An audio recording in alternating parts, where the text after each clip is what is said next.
En dit is het nieuws van vandaag. Na meer dan 2 maanden gaan de meeste scholen op Curaçao aanstaande maandag weer open.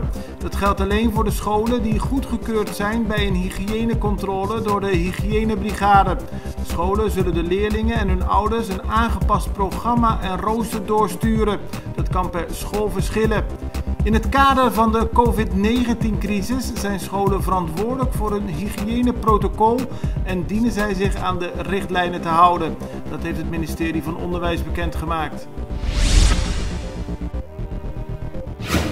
De meeste scholen gaan weer open op maandag, maar niet alle docenten zijn op Curaçao.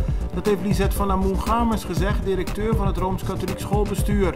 Door de coronacrisis zijn er nog steeds docenten in het buitenland. Er wordt getracht ze zo snel mogelijk hier te halen. Tot die tijd wordt een beroep gedaan op gepensioneerde docenten om te kijken of zij voor de komende periode kunnen inspringen. Aldus van Amoen-Gamers. De politievakbonden hielden gisteren een informatiesessie onder werktijd. De bonden APVO, SAP en NAPB wilden op die manier de agenten informeren over het plan van de regering om hun salaris te verlagen met 12,5%. Volgens de bonden is er bij de agenten veel weerstand tegen die plannen.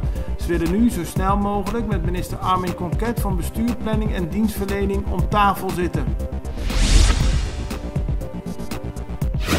Er zijn nog steeds veel Curaçaoënaars in het buitenland die terug willen keren, maar dat niet kunnen. Dat heeft minister van Verkeer, Vervoer en Ruimtelijke Planning, Zita Jezus Itu, gezegd.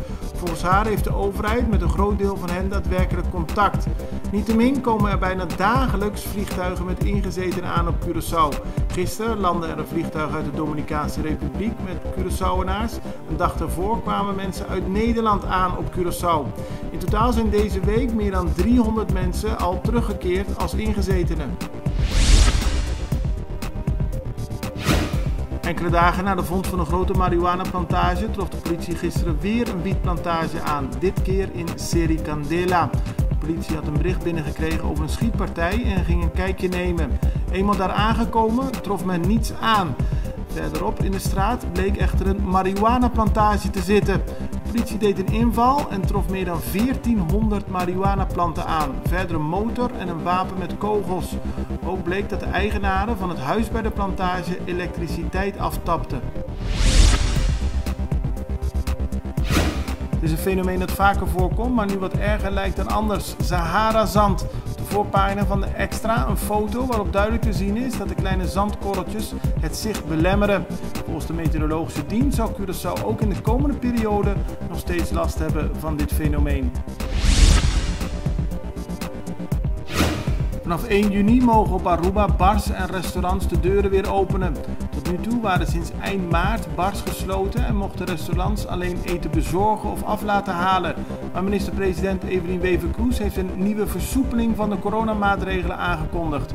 Ook koffiehuizen, spa's en massagesalons mogen per aanstaande maandag weer open.